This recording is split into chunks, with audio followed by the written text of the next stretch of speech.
Welcome to Abundance. You guessed it, a podcast dedicated to all things surrounding dance. I am Kristen. And I am Hannah, and we are two best friends who are brought together by this art form. Please join us in 5, 6, 7, 8. Hi, everyone. Today we want to welcome Roman Mykyta. We're so excited to have you here joining us today. I was acquainted with Roman this past year through the Ballet Theatre of Maryland, as he's made many guest appearances in character roles and choreographed for one of our most recent productions. I must say that Roman is both an extremely talented performer and choreographer, and just in general has such a positive demeanor. He's always so happy around the studio. It's really, truly incredible. And we're just eager to learn more about your career today, as well as to illuminate some of your Ukrainian background in tribute to Ukraine and all that is going on right now. So thank you for being here today, Roman. Well, thank you so much. I'm so honored to be here, and what a beautiful introduction. I'm blushing, so to speak. Yeah, we're super excited to have you, Roman, and I've heard wonderful things from Kristen as well. So this is really fun and exciting for us to have you on. So thank you. Thank you. So to start off, seeing that we met through the Ballet Theatre of Maryland, can you just share a little bit with us? How long did you dance with the company, and where did this kind of fall within the timeline of your professional performing career? As I know you've been, I believe, around to a bunch of different places. Absolutely. I joined the Ballet Theatre of Maryland right after high school, so it was really the beginning of my professional career. And it even began the summer between my junior and senior year of high school. I auditioned for the Ballet Theatre of Maryland Summer Intensive, and at that time I was 17, and I was put into the group with the incoming trainees and apprentices. It was a really amazing time, and after that summer, the artistic director at that time, Diana Cuato, encouraged and invited me to stay the following season as a student trainee, as a trainee who was still in high school. And I had my senior year of high school. I was a trainee in that way, and then the following year I auditioned new, and then was able to become an apprentice the next year. And so from my senior year, I was there from like summer of 2013 through fall of 2013, and spring of 2014, graduating high school at that time. And then I danced in the company as an adult from 2014 to the spring of 2017. And I just, I look back on my time at BTM during those years. It was just such a happy time in my life, such a renaissance. It was so exciting because I was embarking on my career and making that transition from student to professional, and learning so much so fast, but doing exactly what I wanted to do, and just so energetic. And I am really thankful to Miss Diana Cuato, who was artistic director at that time, but in many ways she was and remains an artistic mentor to me. And it was just a really joyful time in my life, growing in those ways and being a part of all of the ballets. And I loved it so much. That's so awesome. And I can't believe, wow, being a trainee is still someone in high school completing school. That must have been quite the endeavor. A very busy schedule, I'm sure. It was definitely, it had its, it was very busy, and it was kind of, in some ways, was a precursor to the larger transition that would happen after high school. So even within that senior year, there was very much the transition from, of course, being in high school and finishing, and then already kind of getting a glimpse into what the next year was going to be like, and the future from there. But, you know, I had a teacher who said, when you're doing a job that you love so much, you know, it doesn't always feel like heavy, hard work. It feels like, you know, a day of summer vacation where you're just doing exactly what you want to do, and enjoying every moment of it and getting energized from that. Yeah, that's really the goal. That's the dream there. Yeah, really, really inspiring, Roman. And I guess our next question for you. So you perform many styles of dance, is that correct? Yes? Yes. Yes. Okay. So in your professional career, you have found yourself drawn to one more than the other. Has that been the case? Have you been like more drawn to ballet or any other style? Yes. Well, it kind of through my whole beginning with dance. I started actually with Ukrainian folk dancing, kind of through the Ukrainian diaspora, and really for me, my whole artistic life really walks side by side between two other pillars, my culture and my faith, and the chord of three, faith, culture, and art, in my life have just always been together, and so. On my dad's side, I have Ukrainian heritage, and my grandfather from Ukraine brought me a video of the Virsky Ukrainian National Dance Ensemble when I was 2 years old. And I remember watching it at 2 years old. I still remember the visuals and my 2 year old thoughts. And I remember I thought something like dancers were angels and the stage was heaven. And I was just amazed by, uh, the video of that performance. And my dad was in the Navy, so we moved around a couple different places when I was really young. But by the time I was really starting school, elementary school, we had moved to Maryland. And there was a Ukrainian diaspora in Baltimore, where we were living before. There wasn't really a large community. But there was a diaspora in Baltimore, and they just, meet for preservation of culture and had a folk dance group. And Ukrainian folk dance is overtly just very theatrical, so it's always kind of meant to be performed. And there was a lady there who wasn't Ukrainian. She was just kind of like a Ukrainian dance enthusiast, more so a character enthusiast because she had a ballet pedigree. And she encouraged me and my family to sign me up for ballet lessons to first help with cross training um, and for Ukrainian dance, but then started ballet and just fell in love with all dance. And so to speak, the rest is history. And in addition to dance proper, I also really loved musical theater, really anything music, anything that was the performing arts just was fascinated me as a young person. And I I continue training in ballet and in other styles. And it's interesting because some people ask me, I'd say the biggest ones in my life are ballet and character dance, Ukrainian folk dance, but also other styles. And people ask me maybe between those two what I like, but I'm really stuck between those two because Ukrainian dance or character dance has so much joy that really appeals to me personally. And it's very unneurotic, and you can just enjoy when you're dancing. Um, Ballet, though, I also really love because there's kind of an inherent spirituality to it, and this beauty and this grace, and these kind of deep, romantic kind of in the large sense of that word feelings that go into it. And so I'm really stuck between those two. But to be honest, I love it all, and I like to have as many experiences and opportunities as I can. Hmm. Yeah, wow, that was really fun to hear. And it seems just like dance, and especially ballet and character dance, Ukrainian dance, has been, I don't know, such a huge part of your identity and your story throughout Hmm. your whole life, it sounds like. So it's really beautiful, you know? Yeah, and to have such that like impactful of a moment when you were 2 years old, like how it really truly did kind of start your whole life. It's kind of crazy how with a lot of dancers we have those little memories or recollections from such a young age that kind of was the catalyst for why we started dancing. So it's really cool and special to hear about. Yes, the it's kind of funny. The life changing moment for me happened when I was only two, but I and still just any art, any dance performance, still really moves me in many different ways. And so I have just a constant inspiration to continue pressing forward in my career.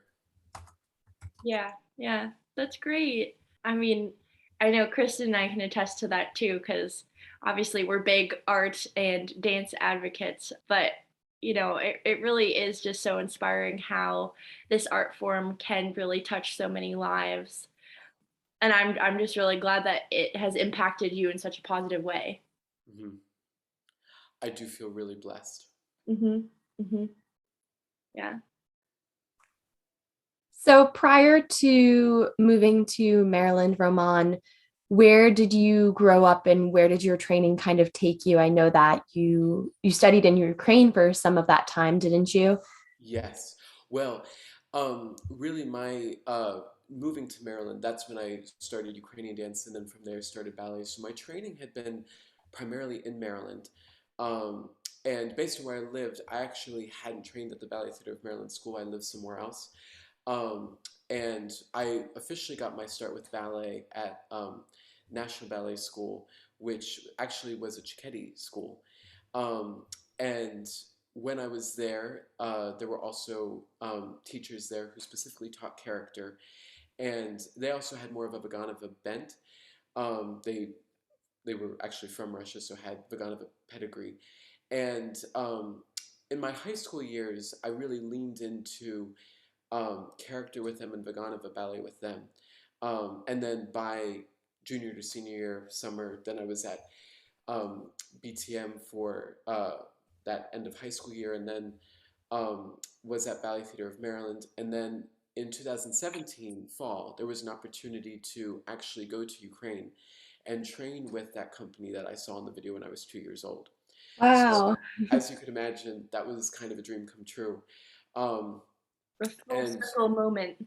yes, and it was an opportunity that I just felt really strongly that I wanted to take advantage of, and I went to Kyiv and was able to be a part of the studio company for kind of not in for like a very long time, but it was kind of as a guest.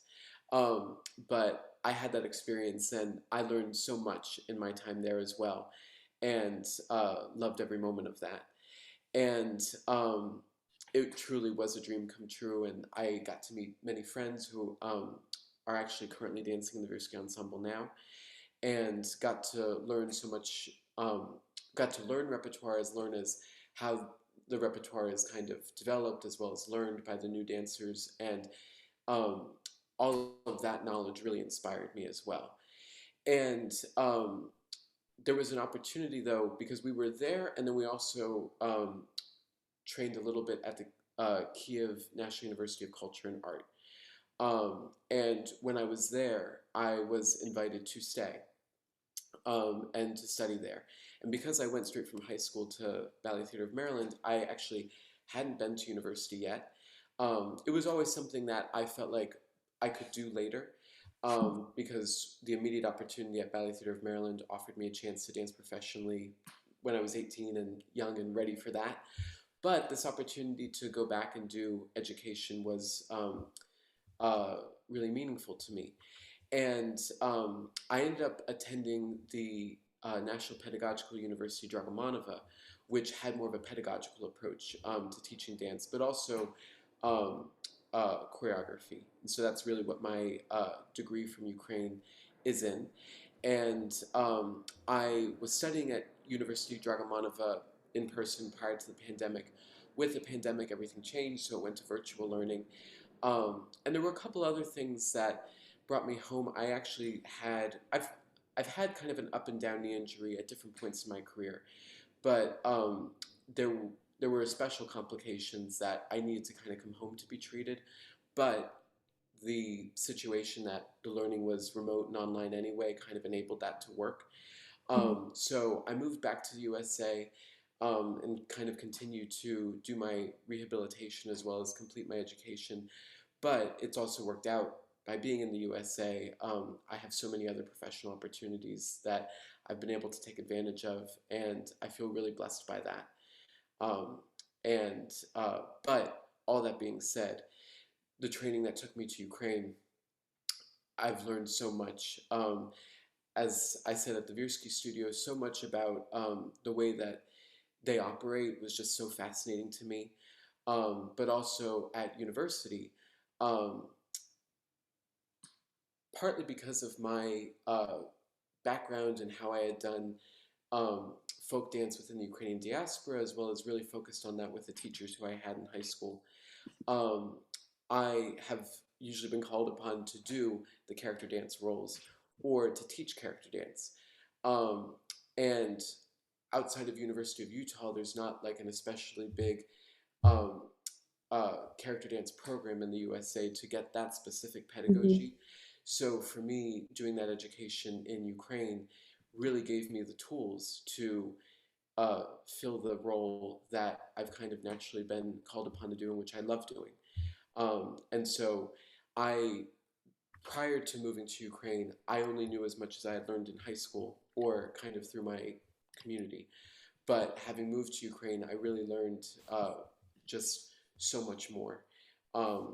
Kind of from the source where that style has really gone the furthest. And so I feel really blessed to have had that opportunity as well.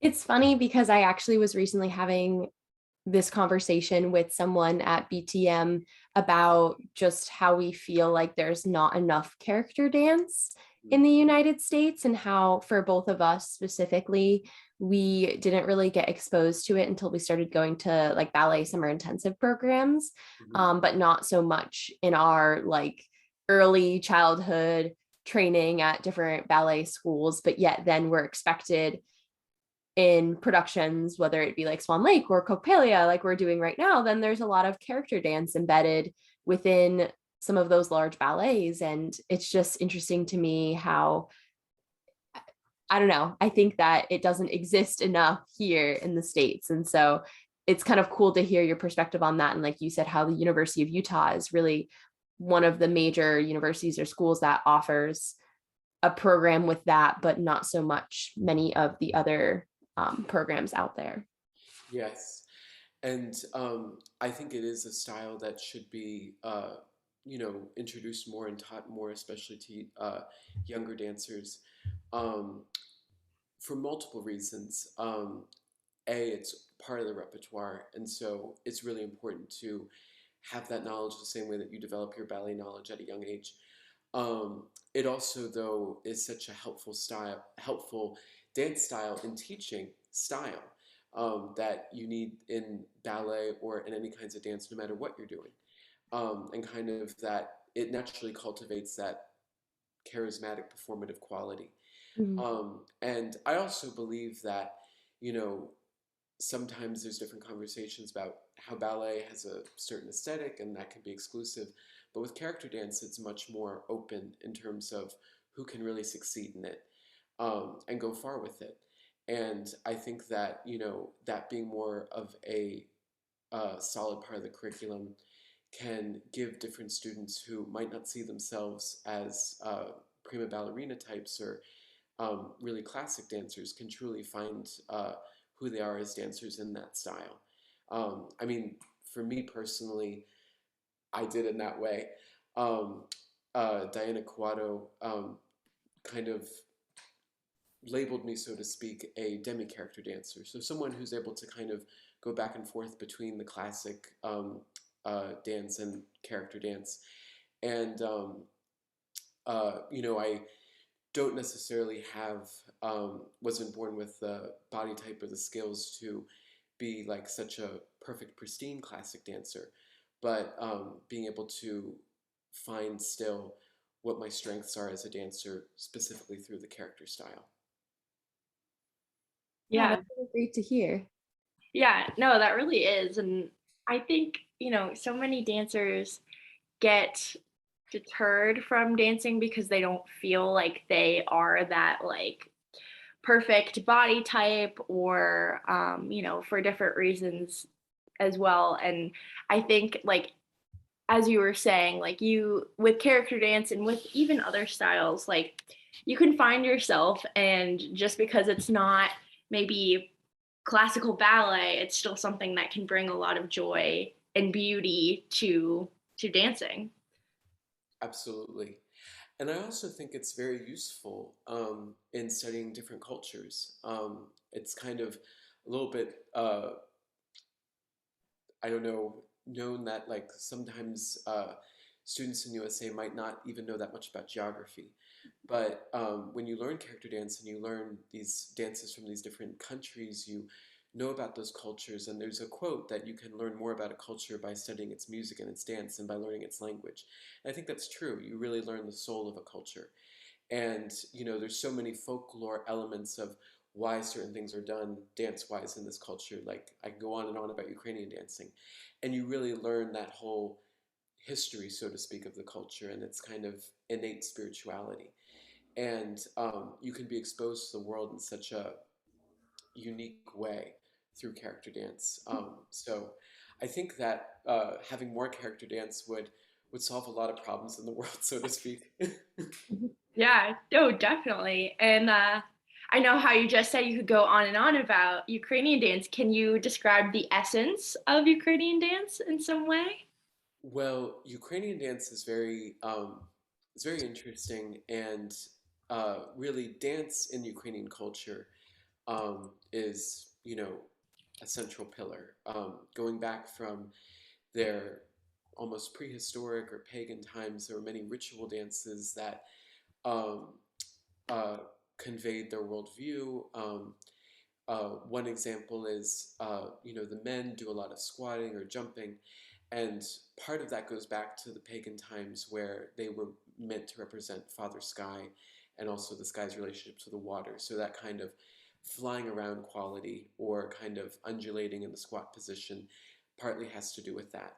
Where the ladies were always Mother Earth, and so their style is a little bit more grounded while understated, but also a lot of the steps are based on representing a tree or different plants or flowers, or sometimes there's dances that kind of mimic animals, um, and but those a lot of kind of the movement vocabulary of Ukrainian dance goes back all the way to that time, and then since the medieval times and it became Christian nation, there's still so much intersection between old beliefs and new beliefs. Um, and there, one example is a ballet that I set for Ballet Theatre of Maryland in 2021 that they still continue to perform, which I'm really happy that they're able to share it with Maryland audiences, is a piece called Porgyanica, and it's a very beautiful ballet that was choreographed by Pavlo Virsky, the same gentleman who founded that Virsky ensemble that I saw when I was 2 years old.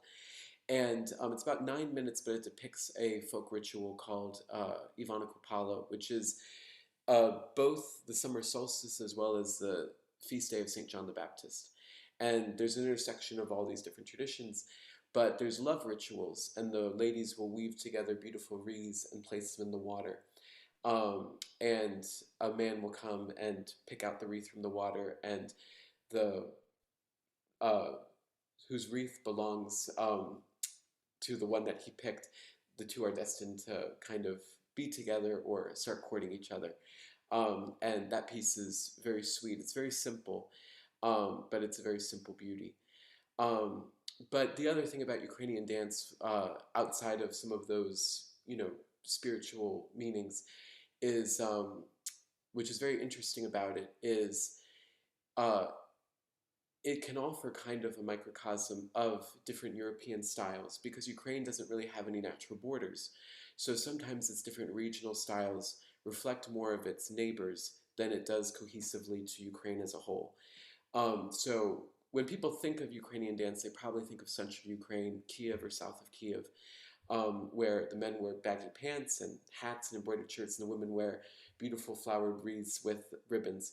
And this is very much Central Ukrainian and kind of based off of the Cossack culture, the kind of free warrior people who defended their steppe region. But in Western Ukraine, there's the Carpathian Mountains, which cut through.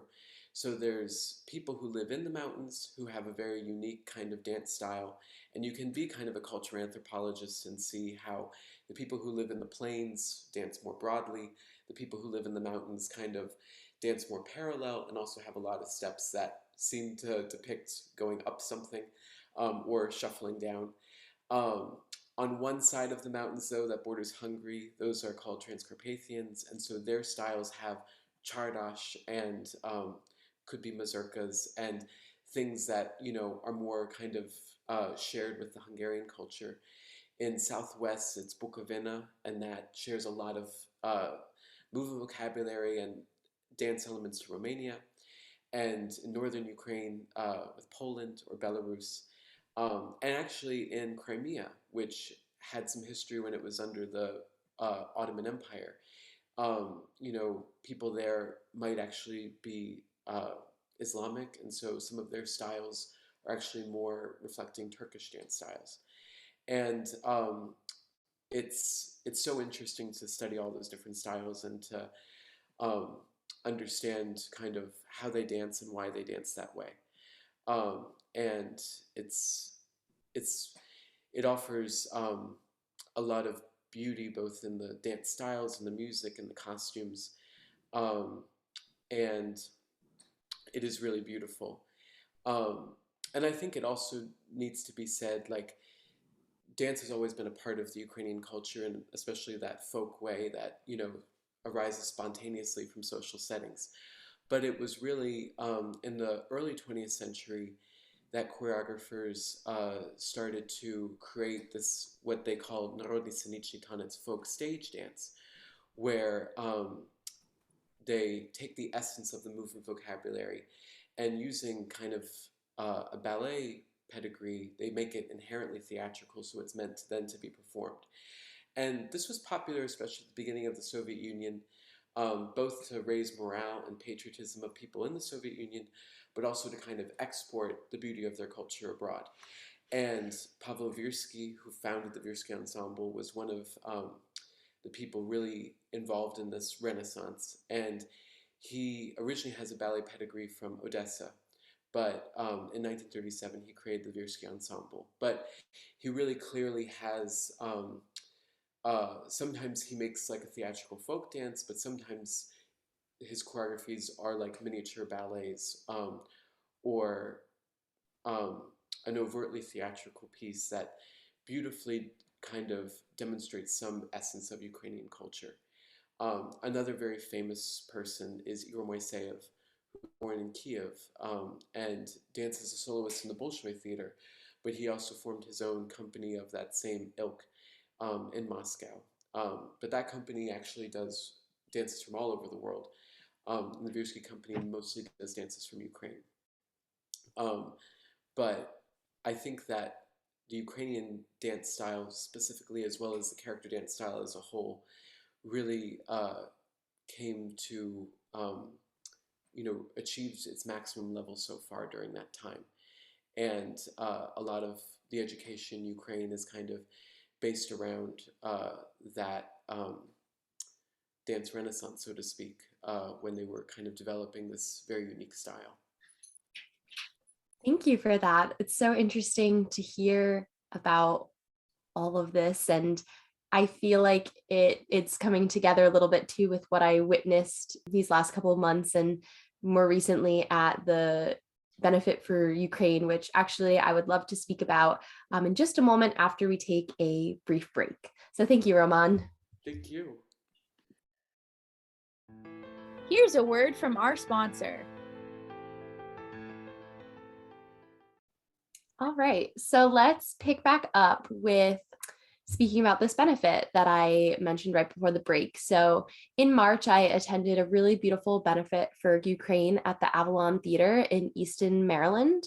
There was lots of beautiful music and dancing, and it truly illuminated the beauty, I feel at least, of the Ukrainian culture. So to my understanding, Roman, you played a large part in orchestrating this event. Can you maybe just speak a little bit on this experience and kind of the undertaking? Absolutely. And your your introduction really makes me happy because that was the goal to give a face to the Ukrainian culture during this very difficult time, and it's in the news, but for people to kind of see what is beautiful about the Ukrainian culture. And it was in collaboration with a group of musicians called Gerdan Kaleidoscope of World Music, and they are led by Andrei Petkivka, who plays flutes, and Solomia Horakivska, who plays violin and sings. And they are personal family friends of me and my family. They have three children. I'm actually the godfather for their third child. And we just have a very, very close relationship. And actually, back when I was in high school in about 2012 was the beginning when we started collaborating, where they would play their concert and I could add a dance element to it. And through the years, we continued to expand that repertoire. And but this performance that they were producing, and Carpe Diem Arts produced the show at Abun specifically. Um, we wanted it to be a really big show, and I put a call out to Ballet Theatre of Maryland dancers who would be available to be a part of the numbers that were going to be collaborated with the musicians, as well as to do some straight kind of dance numbers, just the dancers.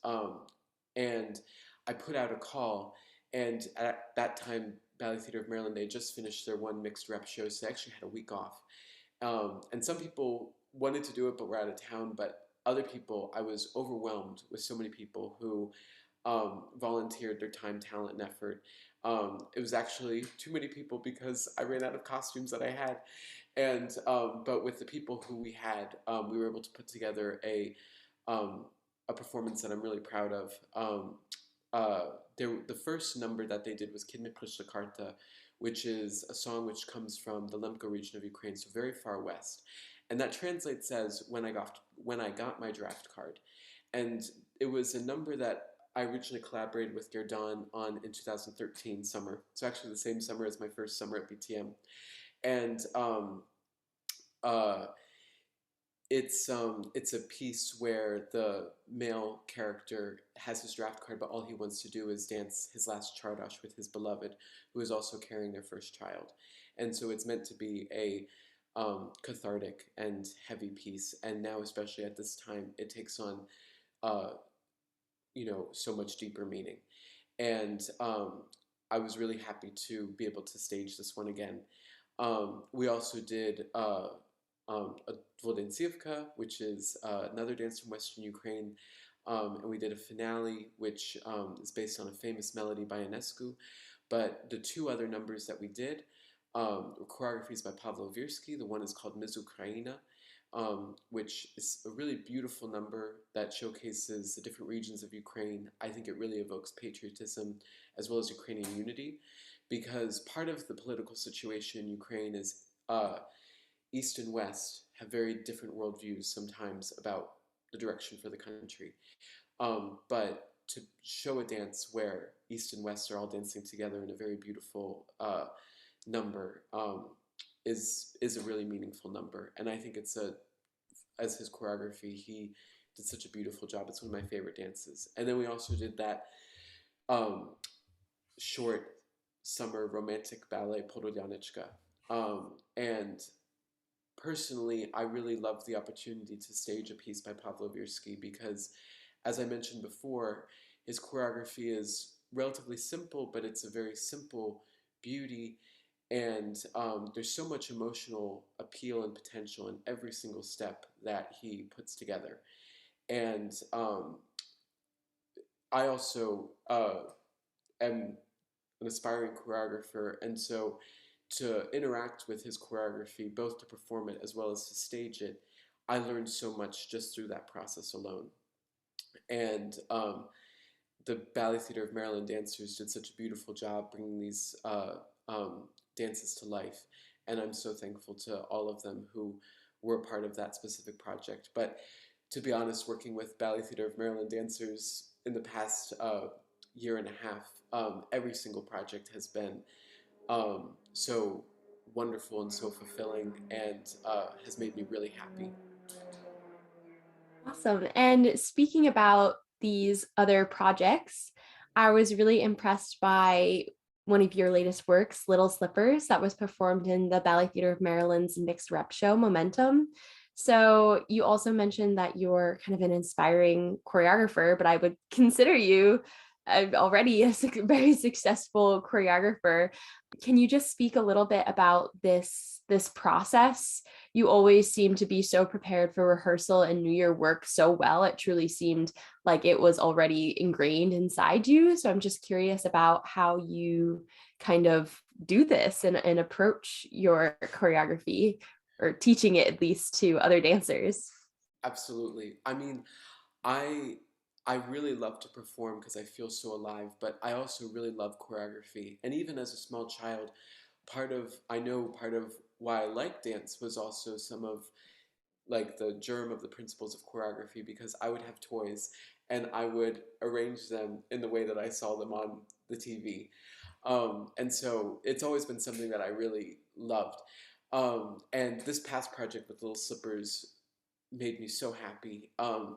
I uh, kind of confirmed with Nicole, the current artistic director, Nicole Kelch, the plan in December to do Little Slippers as the one act, and it's based on a story by Nikolai Gogol.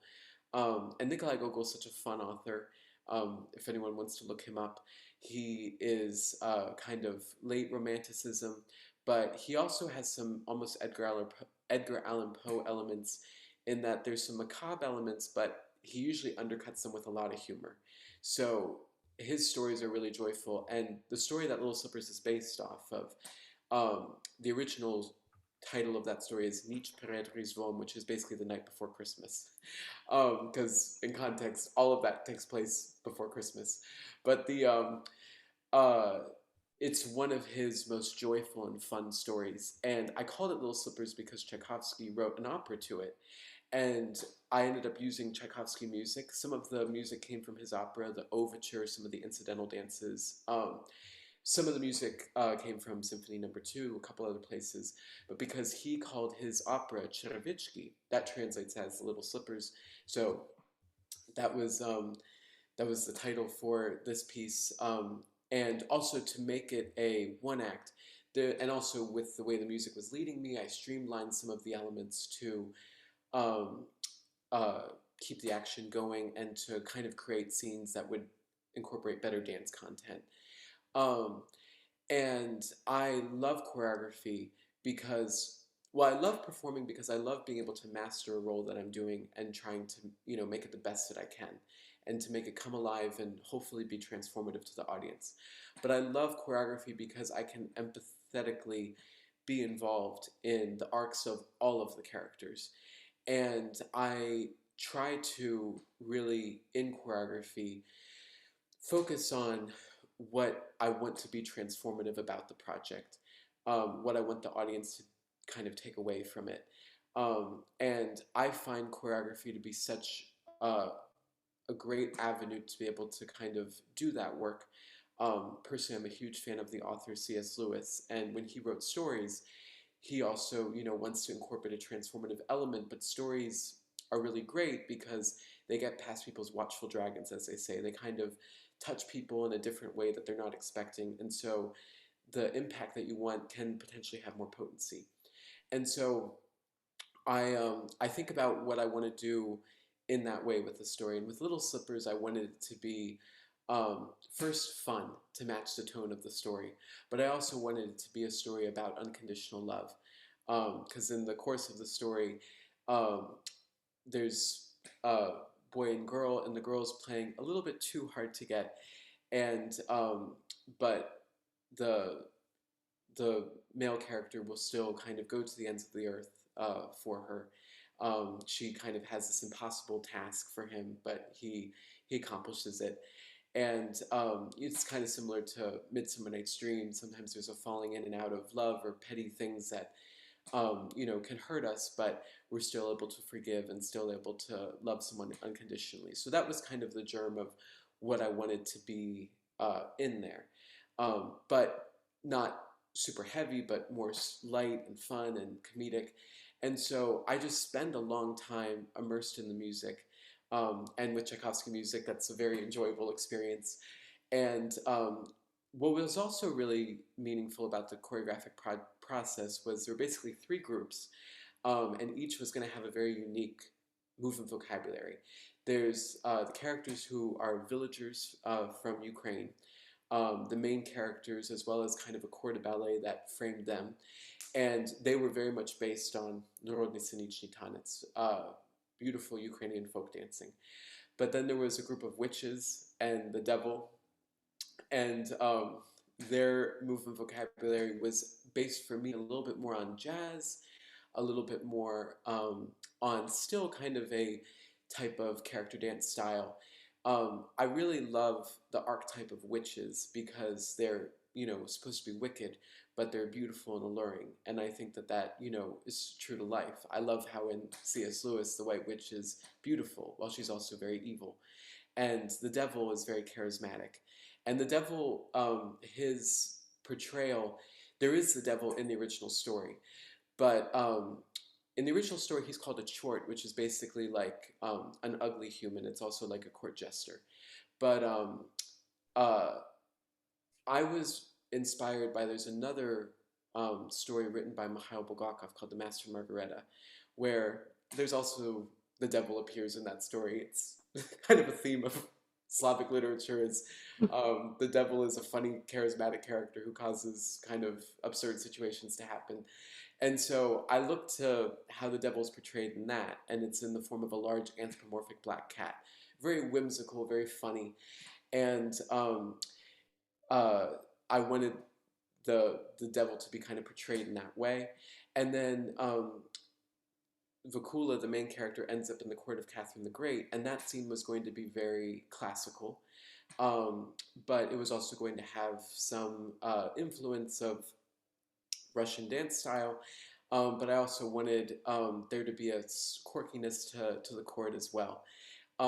And so I just tried to focus on all of these things and to find inspiration, try to find new ways of doing it while also trying to make the story as clear as possible. And for me, with comedy, I think timing is really important. And so knowing the music and knowing when I wanted certain things to happen, I really tried to plan that out. Not like in a hyper-focused way. It still needed to be free and almost improvisational, but I really wanted to have a plan with it. And so coming into rehearsals, I wanted to be really prepared, kind of, and through empathy almost embody each character in my own body, so it would be easier to demonstrate to the dancers. And I also felt like that was necessary and meaningful with the specific piece. Of course, everyone at BTM is such a consummate professional, but I know that not everyone is used to doing character, let alone Ukrainian character dance. So I really wanted to be able to demonstrate the style as clearly as possible, since I think most dancers are visual learners. So to be able to show that as well as express that was really important for me. And on top of that, the casting process just kind of worked itself out to be, almost completely perfect. There was, kind of archetypes of how the characters needed to be, and the people who, for the first cast who fell into those parts fell right into place. And some of those, it's a mix between having a vision of how the character should be. For example, the devil. I knew he needs to be kind of like the Master and Margareta behemoth character, but Michael West, who's the dancer who played that role, comes already with so much charisma and so many unique skills, with between flexibility and other things that he's just able to do, that being able to create that role was in some ways like he also inspired the process with what he was able to do, and each dancer was able to do that in his or her own way. So it's kind of a mix of all those elements. I feel like it's hard to describe the choreographic process because it's in some ways so personal and yet also very collaborative. But those were definitely the things I was going for with Little Slippers. Yeah, wow. It truly was phenomenal. And like you said, the casting was just wonderful. Like it seemed to just fit everyone so well. And those three different archetypes that you kind of did have created there were very distinct. And it just was such a fun fun production. Hannah, I really wish I could get you like get your hands on it so you could see it. It was so great. Well, hearing you talk about all of the things that you've created, Roman, like makes me really want to see this. Like, this is cool. That's awesome. I will. I'll find a way to be able to share them with you. Oh, well, thank you. I would appreciate that. All right. Well, so our next and almost final question, I would say, I just want to know, like, what's the main focus of your career right now? Is it choreography? Is it dancing? And where do you see yourself in the next 5 to 10 years? Absolutely. The I for me right now, I am focusing kind of on all of it. I with my knee injury, I um it has been kind of a debilitating the injury, but gradually I've come back stronger and stronger. And I'm kind of testing the waters to see how much I can do. And personally, I'm really blessed that I have, different opportunities at BTM, for example, to still perform in character roles. And it's not going to break the bank in terms of my body, but it still allows me to push myself in ways as a performer, and I feel so alive in that regard. I also, as a performer, I've done some more musical theater, which, as that as a style, really works well for my body and what it's able to do. And I also love to sing and perform in that way as well. Really, I love to be able to do it all. But all that being said, since in some ways I feel limited in performing in terms of full-time ballet company, I am trying to do lean as much as I can into choreography to develop that skill. And inevitably, unfortunately, dance has a shelf life to be a performer. But no question. I know some people retire from dancing and they want to go do something else. For me, no question, I want to do choreography or directing or anything that I can. It's just it's a fire within me that I just need an outlet to be able to express. I just am so passionate about it. Um, uh, and so right now, I am in such a wonderful position, again, feeling so blessed that I have outlets that I am able to do all of these things at the level that I'm ready for or able to. And so I feel great about that. It's a little hard for me to sometimes forecast um, super far out because in my life, sometimes different opportunities have come so spontaneously or serendipitously, and the right thing to do at the time is just kind of being in the moment and accepting what comes. But I will say that I really love being in Maryland because all these opportunities exist. And I consider Maryland my home. And I really would love to be a part of, the dance ballet scene that can really create a renaissance in this state. Um, and be able to be a part of the bright future, which I totally think is ahead. Um, in kind of there's more when I think in terms of 5-year plans or 10-year plans. Sometimes I think in terms of like choreographic projects that I have in mind. Because sometimes I do like to sit with something for a while before I put it out. And so, again, I just feel really lucky that, between Ballet Theatre of Maryland and Nicole Kelsch, that there are opportunities to do choreography. And so I try to think ahead of what would be the next project that I would try to do. And I'm excited about that. And the there's the one I think it's fair to say next year is a big birthday for Ram Khachaturian, who's the famous composer who composed Sabre Dance as well as many ballet dancers of Spartacus.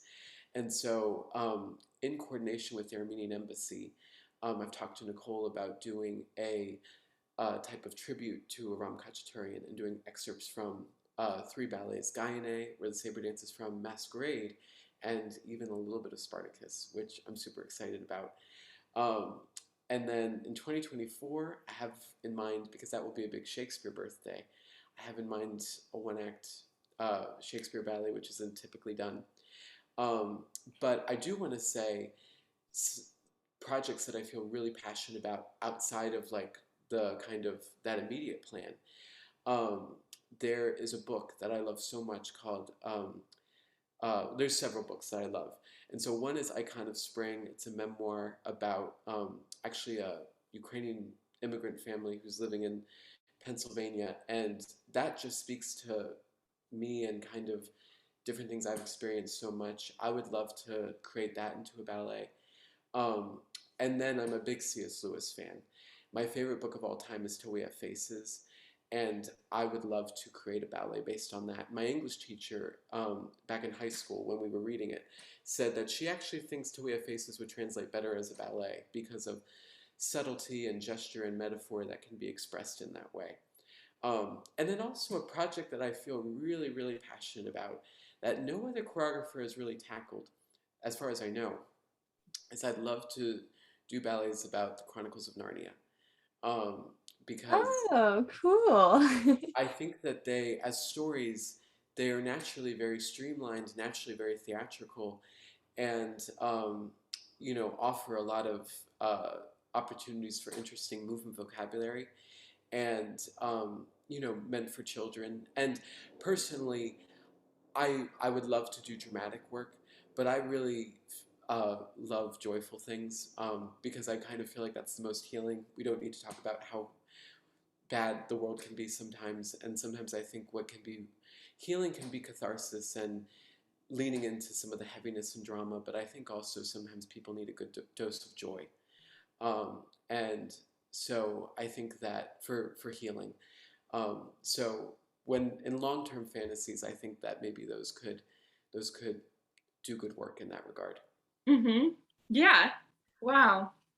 I never would have, what, sorry, Kristen, sorry. Go ahead, go ahead. Oh no, I was just going to say I never, would have thought that Chronicles of Narnia, like, because yeah, again, no one has ever done it, I don't think, or as far as I know, but like that could be a really interesting ballet, really interesting show. Yeah, and just everything you're saying, I just think it's so appropriate, and it just makes a lot of sense. It's I think dance offers so much, and a lot of artists and choreographers and just in life in general, I feel like things happen very spontaneously and you just kind of have to roll with it. Mm-hmm. And so it's hard to plan our lives out. Like even from the day to day, things change. And so I like kind of your choreographic plan going forward. I think that's really neat. And I don't know, it does make a lot of logical sense. And I also just wanted to say that I find it really interesting that basically your whole upbringing has been in Maryland, and it's nice that you've developed such a community and I don't know, I don't know if advocacy is the right word, but it seems like you've really made your mark in Maryland for everything that you've done and continue to do. And I don't know, we need people like you in this world, and I think it's super nice to hear about your whole story. And I'm super excited to see what you'll continue to do. So Thank you so much. yeah. Yeah, there's so much brewing there, Roman, and it's so cool, like Hannah was saying, to hear like all of your forward thinking and all these wonderful ideas you have, but also just that ability to just give in and be present and see where life takes you, which I think sometimes, or I at least personally can say, I find challenging sometimes to do. I like to very much think ahead and try to plan. And so it's awesome to hear how you're able to kind of balance the two. Yeah. Yeah, and just kind of lean into your art, like you're just completely, it seems like you're just completely immersed in everything that you're doing. Mm-hmm. And I think we can all take really, I don't know, I just find that really, really cool, really interesting, something I want to take on a little bit more myself, as Kristen was saying. Thank you so much. I feel like for dancers, because the goal for I think all humans is to be able to find the present moment and live in the present moment. And I think that the career of being a dancer or anyone in the arts sometimes can force that to happen. Sometimes it is very difficult. But, the more that you kind of, I think someone, and this is, not really speaking from my own experience because I still consider myself, still very new and learning everything. But the dancers and choreographers who I admire most are, the people who really individualized their careers because they were very much in the moment and in their of where they were and what they were able to do and what they wanted to do. And I think that, what's most meaningful is, where you're planted just to be a good steward and to grow. And there's so much that someone can do in a transformative way. And for me, it's so clear what as artists we're able to do. And I personally, I feel so inspired by that. And um, just I like to wake up every day just kind of thinking about how I can grow as an artist myself, as well as what can I take from my life and use in the creative part with choreography. Yeah, wonderful. Thank you so much, Roman. We really appreciate you taking the time and just sharing so much with us all. Yeah, I'm super inspired by your story, and I hope all of our listeners are as well. As I said before, you're such you're such an interesting, positive light, and Kristen has spoke so highly of you. And this has just been an absolute pleasure to have you today. So thank you. Thank you so much. It was an honor to be on this podcast. Thanks for tuning into Abundance. We appreciate your support. We hope to have PK'd your interest. Feel free to contact us at abundancepodcast5678@gmail.com and give us feedback on what you'd like to hear. That is abundance without parentheses. Go dance yourself silly. Bye for now. A special thank you to Richard DiFiore for our lovely podcast tune and Matt Mellish for our cover art.